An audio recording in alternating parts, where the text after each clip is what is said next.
I knew I was very, oh my God, my whole life is based on miracle after miracle, mentor after mentor, people in my life that just sort of just paved that way. Of course, starting with my parents, but there was a teacher in my elementary school. I grew up in Momence, Illinois, which is a very small town near Kankakee, Yeah. and it's kind of far from Chicago. So, but anyway, this man Charles Danish studied with Mark McDunn, who was a studio trombonist in Oak Park, and he was a fourth grade teacher, but I never had him for a teacher.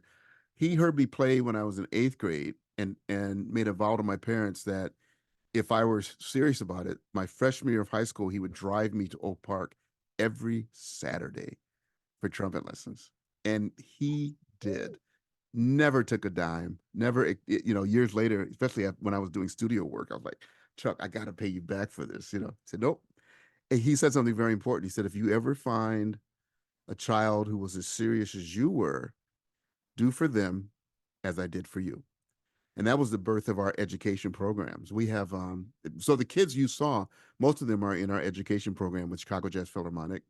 Wow. And my business partner, who I actually met when I was a teenager around this same time, Mark Ingram, and I started a company that develops curriculum and implements programs for students who are at risk of failing, particularly in reading and math.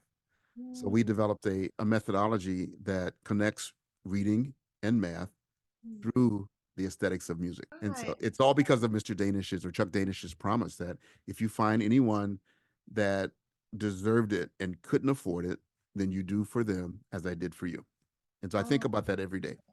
I love it so much. What a message to send to you as a young person. What values that he instilled just by way of doing for you, which Absolutely. which impacted your life so much that you are now paying it forward.